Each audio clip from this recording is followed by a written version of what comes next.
할렐루야. 오늘도 주님께 나와 하나님을 예배하는 우리 모든 성도님들에게 하나님의 크신 은총과 평강이 넘치기를 바랍니다.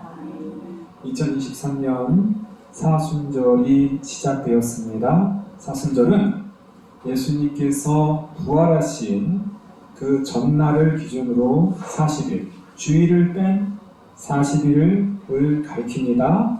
이 40일은 예수님께서 고난을 받으신 기간이고, 또한 십자가의 그 장엄한 죽음을 앞에 두고 예수님께서 과연 그 40일을 어떻게 사셨을까? 십자가의 큰 그 사역을 앞에 둔 예수님의 마음을 한번 헤아려보는 그런 시간입니다. 우리의 신앙은 늘 새로워야 됩니다. 할렐루야. 2023년 사순절은 2022년 사순절이 아니에요. 2023년 올해의 사순절은 새로운 사순절인 줄 믿습니다. 늘 우리의 신앙이 새로워져야 돼요. 처음 사순절을 맞이하는 것처럼 이 사순절을 보냈으면 좋겠습니다. 올해는 예년보다 더 예수님을 생각하고 이 사순절을 정말 내가 잘 보내보겠다. 이 사순절 새로운 마음으로 내가 예수님을 생각하고 우리 하나님을 예배하고 기도하면서 이 사순절을 승리하는 저와 여러분 되기를 간절히 바랍니다. 오늘 말씀 우리가 잘 듣는 말씀이죠. 가라지 비유라고 하는 천국 비유 말씀 중에 하나입니다. 어떤 사람이 좋은 씨를 자기 밭에 뿌렸습니다. 자, 그런데요, 25절을 보니까 그 사람이 잘 때, 그러니까 밤중에 몰래 원수들이 와서 가라지를 덮으렸다. 그러니까 옛날에는 지금은 이렇게 모종을 키워서 보통 이렇게 이식을 하지만 옛날에는 주로 뿌리는 방식이었죠. 고대에는 벼도 이렇게 뿌리고 모든 이렇게 밭에도 다 뿌리고, 예수님 시대나 아마 우리 고대에는 다 그랬을 거예요. 종들이 와서 보니까 이 가라지가 생겼습니다. 그러니까 이미 좀 시간이 지난 거야. 새싹이 어느 정도 자라나고 보니까 분명히 이 싹은 주인이 뿌린, 우리가 뿌린 씨앗이 아닌데 어디서 생겼을까? 그러니까 주인이 보니까 원수들이 이렇게 하였고, 못된 사람들, 즉 원한을 품고 있는 그 원수들이 우리를 골탕 먹이려고 이랬구나. 그러자 종들이 그러면 지금은 빨리 뽑을까요? 그래도 어렸을 때 새싹일 때 그래도 뽑아줘야 영양분도 잘 공급받을 것이고, 제깍 우리가 제초 작업을 하는 것이 훨씬 수확이 좋지요. 그런데 주인은 그러지 마라. 그냥 놔둬라. 왜냐하면 혹시라도 그 가라지를 뽑다가 곡식까지 뽑으면 어떻게 해요? 그 곡식이 하나라도 뽑혀지면 안 된다. 그러니까 가만히 두고 나중에 다 자라면 이 가라지는 좀 못 자라니까 가라지 먼저 잘라버리고 곡식은 곡식대로 창고에 넣겠다라는 말씀입니다. 우리가 잘 알고 있는 말씀. 자, 우리가 이 말씀을 통해서 우리 한 가지 먼저 생각해 볼 것은 이 추수때에 대해서, 추수때에 대해서 우리가 한번 살펴보아야 합니다. 보통 예수님께서 이 추수때에 대한 이야기를 많이 하셨어요. 요한복음 4장 35절에서도 이렇게 말씀합니다. 너희는 넉 달이 지나야 추수할 때가 이르겠다 하지 아니하였느냐? 그러나 나는 너희에게 이르노니 너희 눈을 들어 밭을 보라. 희어져 추수하게 되었다. 예수님께서 보통 추수때라고 말씀하시는 것은 전도의 때입니다. 예수님께서 오심으로 인하여서 이제 구원이 시작된 거예요. 전도하는 전도의 때가 바로 예수님의 추수때예요. 보통 추수때라고 하는 것은 성경에서 말하는 그 마지막 때라는 그 말은 예수님이 오신 순간부터 재림하는 그 순간까지 마지막 때예요. 말세의 마지막 때 다 예수님이 오신 순간부터 마지막 때입니다. 자, 근데 오늘 이 추수 때라는 것은 이건 예수님께서 말씀하시는 그때가 아니에요. 이거는 최후 심판이에요. 최후 심판. 다 놔두어라 마지막 최후 순간이에요. 이건 추수 때가 아니에요. 전도의 때가 아니에요. 이거는 이제 예수님께서 완전히 이 세상을 심판하시는 그때예요. 그래서 곡식과 가라지를 완전히 나누어서 거두는 게, 곡식은 곡식대로, 가라지는 가라지대로 영원한 형벌의 파멸에 이르는 그때, 소위 말하면 양과 염소로 나누어서 곡식은 양의 편에, 염소는 가라지, 가라지는 염소 편에 나누는 때 최후 심판의 때이죠. 이 이야기를 제가 왜 드리냐면 이단들이 이 이야기를 자기들이 사용해요. 우리가 잘 알고 있는 이단 신천지가요, 요 가라지 비유 얘기를 놓고선 자기네들이 알곡이다 그러고 자기네들이. 그리고 가라지는 기성교회. 그러니까 우리 신천지가 볼 때 우리는 가라지예요. 그리고 자기네들이 알곡이에요. 그러고 나서 혹시라도 이 기성교회 중에 가라지 중에 혹시 알곡이 있는지 사람들을 파견해요. 몰래 침투시켜요. 교회로 위장해서. 그래서 알곡들을 싹 뺏어가요. 그래서 그 파송하는 사람을 추수꾼이라고 해요. 추수꾼. 오늘 말씀에서 이 추수꾼은 사실은 천사입니다. 나중에 최후 심판 때 예수님이에요. 신천지는 자기의 멋대로 해석하는 거예요. 오늘 이 말씀은 절대로 추수의 상황, 전도의 상황이 아니에요. 최후 심판인데 마치 자기네들이 최후 심판을 하는 그 위치에 있어서 자기네들 기준에 자기의 비유풀이라든가 자기의 성경의 해석을 듣는 사람은 알곡이고 그걸 거부하는 사람들은 다 가라지다. 이렇게 가르쳐요. 이렇게. 신천지는 그렇게 가르쳐요. 알곡인지 가라지인지 이것은요 마지막 때 나타납니다. 지금 우리가 이 말씀을, 이 비유를 볼 때 먼저 염두에 두어야 된다. 때가 다르다는 때가. 우리는 지금 알곡인지 곡식인지 분간을 사실은 못해요. 맨 마지막에 최후 심판 때 그때는 확실히 드러나는 거예요. 예수님이 오셨을 때 확실히 드러나는 거예요. 알곡은 알곡대로, 쭉정이는 쭉정이대로 그때 확실히 드러나는 거예요. 오늘 말씀을 보면서 이 끝까지 기다리시는 주인의 인내. 자, 이 부분을 우리가 또 두 번째로 한번 생각해 봐야 합니다. 일반적으로 농사는 우리 성도님들 우리 농사 질 때 가라지가 있으면 빨리 뽑아야 될까요? 놔둬야 될까요? 뽑아야죠. 뽑아야죠. 어떻게든 빨리. 그래도 잡초가 어릴 때, 억세지기 전에 빨리 가서 뽑아야 되잖아요. 그러면 일이 훨씬 쉽잖아요. 그죠? 그러니까 열심히 그 어렸을 때 뽑아주는 게 나중에 다 자라나고 뿌리가 왕성해지면 힘듭니다.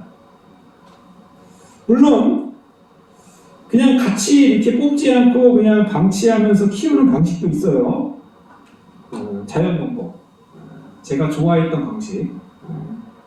곡식과 잡초가 같이 자라서 곡식과 경쟁해서 곡식이 잡초를 이겨서 자라나면 아주 건강한 열매가 열린다.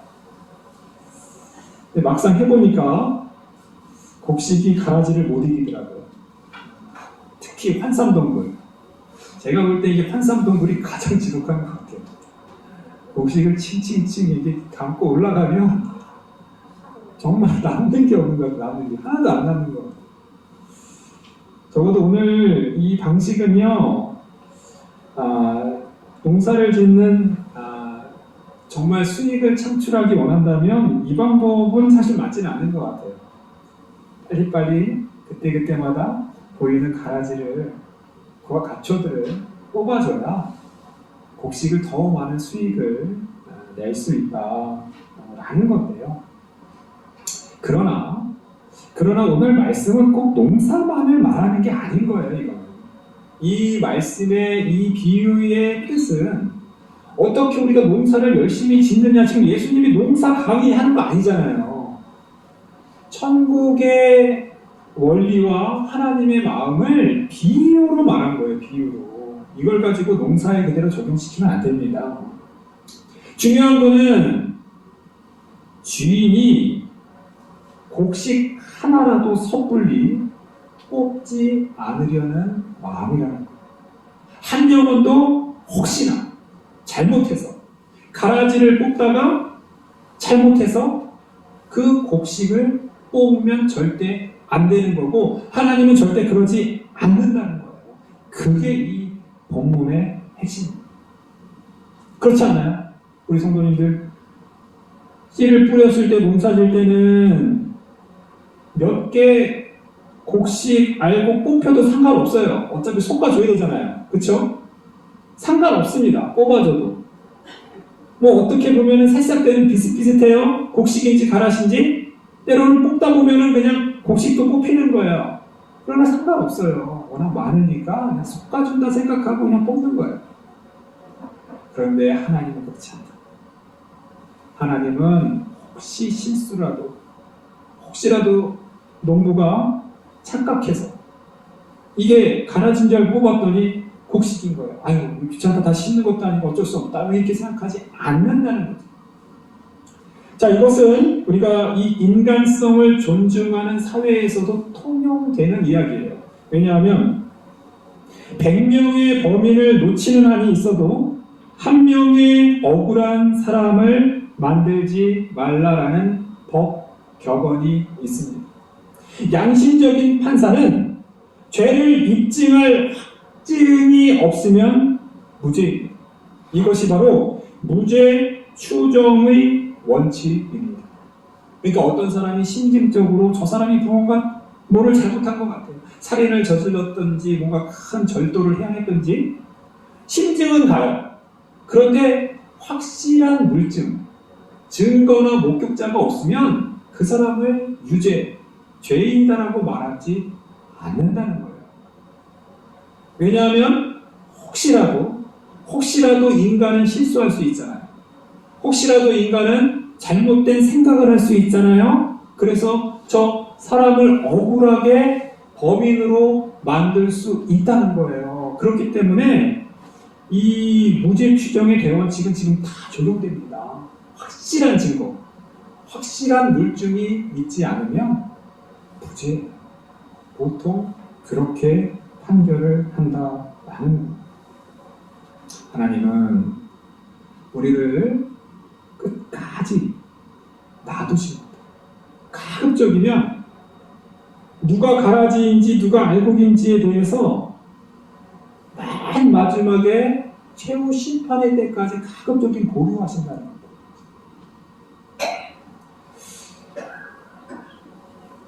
제가 안타까운 어떤 교회의 이야기를 제가 알고 있습니다.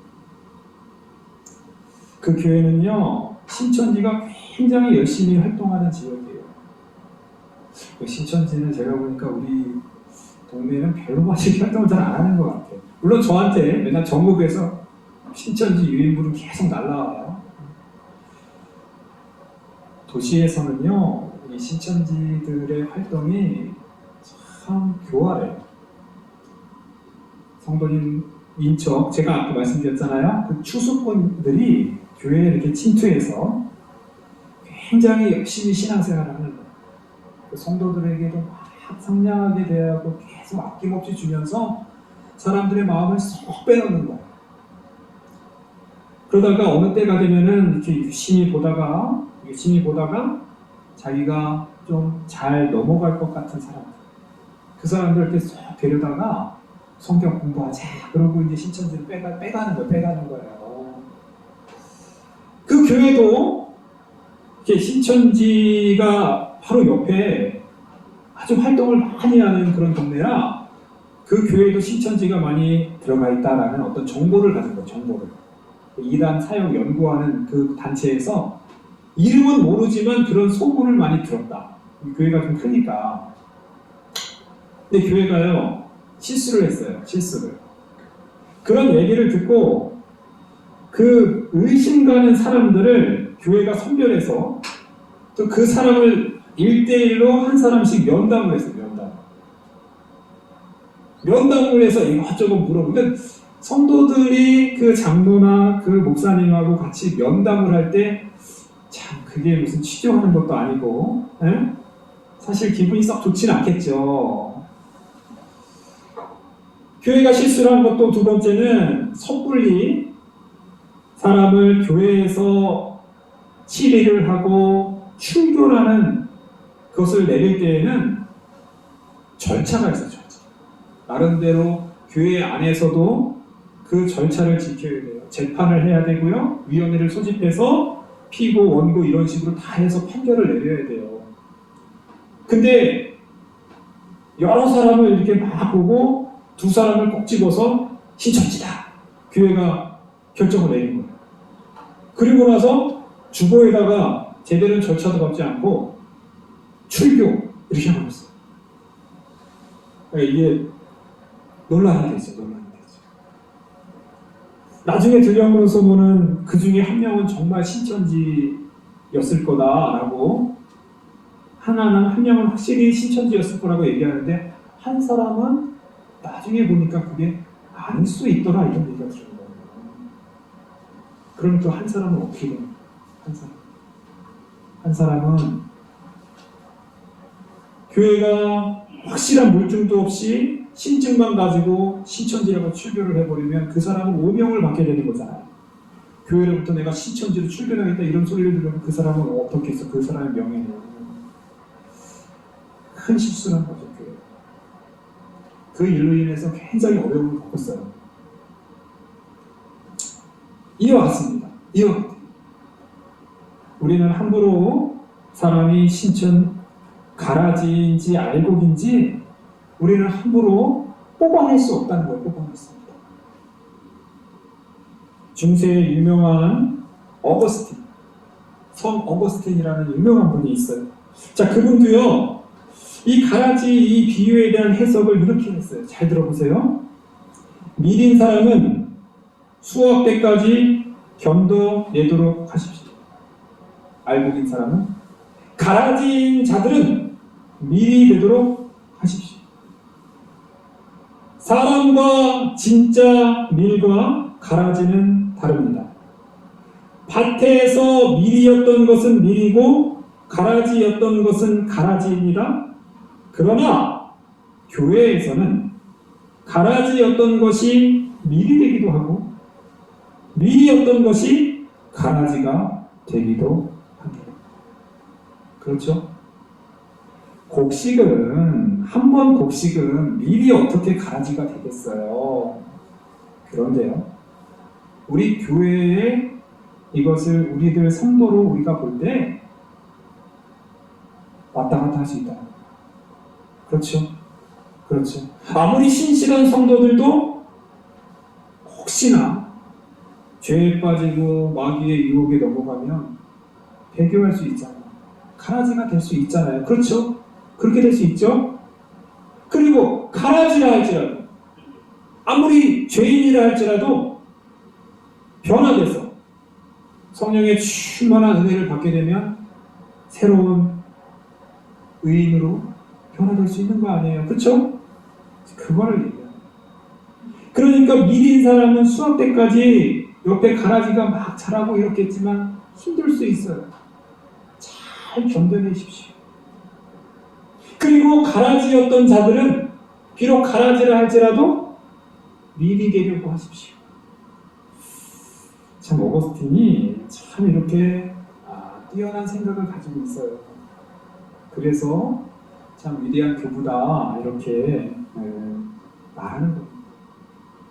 우리는 오늘 이 가라지의 해석을 하나님께서 함부로 뽑아내지 않았다라는 것에 초점을 두어서 사람을 함부로 가라지다, 그래서 손별해내고 뽑아내고 이런 일을 하지 말라라는 의미로 우리가 먼저 받아들일 때, 우리는 너무 이 세상을 흑백 논리로 따져서 무조건 흑은 처음부터 끝까지 계속 흑이고 백은 끝까지 처음부터 끝까지 백이니까 무조건 갈라내야 돼 라고 하는 생각에 빠지면 굉장히 위험해질 수 있다는 거예요.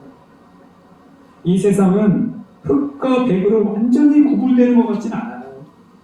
아무리 악하고 아무리 흑이라고 할지라도 완전한 흑은 없는 것 같아요. 아무리 깨끗하고 아무리 백이라고 할지라도 또 완전한 선인, 완벽한 끝까지 선인인 사람은 또 없는 것 같아요. 우리는 너무 이 세상을 알곡과 가라지로 완전히 구분해서 처음부터 자기의 입장만, 자기의 편대로만 마음에 들면 알곡이고 자기의 편에 들지 않으면 가라지처럼 쉽지 않죠. 이들이 바로 이단입니다. 또한 예수님께서 그 당시에 활동할 때 그 당시의 율법주의자들, 그 당시의 바리새인들도 철저히 자기의 입장에서 똑같아요.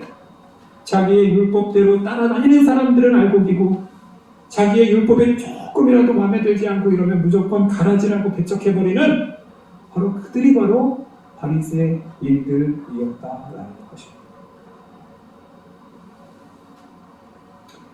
우리 예수님은 좋은 곡식으로 이 땅에 오셨습니다. 할렐루야. 예수님께서는 하나님이시지만 또한 예수님께서는 자기가 인간이 되었다는 것은 스스로가 좋은 곡식으로 이 땅에 오셨다는 거예요. 하나님께서 통치하시는 이 세상은요, 우리는 원거나 원치 않거나 끊임없이 가라지들과 함께 자라날 수밖에 없는 이 세상에 살고 있습니다. 가라지들은 우리를 힘들게 할 수 있어요. 가라지들은 우리를 공격할 수 있습니다. 때로는 우리를 영양분들을 다 뺏어갈 수 있고 때로는 햇빛도 막아서 햇빛도 쬐지 못하도록 우리를 해방할 수 있어요. 그러나 오늘 어거스틴이 말한 것처럼 밀인 사람, 곡식인 사람은 수억 대까지 견뎌내십시오 라고 말하잖아요. 우리 예수님께서는 먼저 끝까지 견뎌내시며 그 바리새인들이 예수님을 모함하고 예수님을 죽이려고 했을 때 끝까지 잘 견뎌내신 하나님의 아들이셨어요. 그 유혹과 그리고 많은 박해와 그런 냉대 속에서도 예수님은 끝내 하나님께서 명령하신 귀한 사명을 끝까지 완수하셨다라는 것. 또한 예수님께서는 이 세상에 있는 많은 가라지들을 좋은 곡식으로 바꿔주셨어요. 왜냐하면 예수님의 십자가는 바로 죄인들을 위한, 가라지를 위한 십자가였기 때문입니다. 예수님은 죄인을 위해 오셨어요. 병든 자를 위해 오셨어요. 그리고 많은 가라지들이 알곡이 되기 위해서 예수님은 이 땅에 오신 거예요. 예수님이 없으면 우리는 모두 다 가라지입니다. 그렇지 않나요? 우리의 죄를 우리가 씻을 수 없잖아요. 우리는 가라지예요. 그러나 예수님의 보혈로, 예수님의 십자가의 은혜로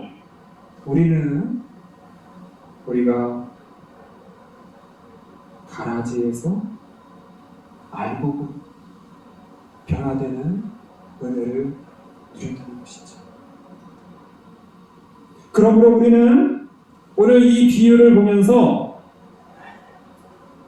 내가 가라지인지, 내가 저 사람은 가라지인지, 저 사람은 알곡인지를 구분하고 정죄하고 편가르고 그러는 게 아니라 이것은 나에게 받아들여야 돼요. 밀인 사람은 끝까지 잘 밀로 남아있을수록 견뎌내십시오. 우리의 신앙이 끝까지 정말 최후 심판, 최후 추수하는 그날까지 내가 밀로 남아있을 수 있게 하여 주시옵소서. 우리는 기도합니다. 또한 혹시라도 가라지가 있다면 저 사람 뽑아내야지, 저 사람 제거해야지, 이게 아니라 예수님께서 그렇게 하셨던 것처럼 비록 가라지인 사람이라 할지라도 내가 변화시켜야지. 내가 저 사람 어떻게든 기도해야지. 좋은 알곡이 돼서 나중에 불태워지지 않도록 내가 저분을 잘 하나님께로 인도해야지 라고 마음을 먹는 것이 오늘 바른 이 가라지 비유에 대한 말씀이다 라는 것입니다.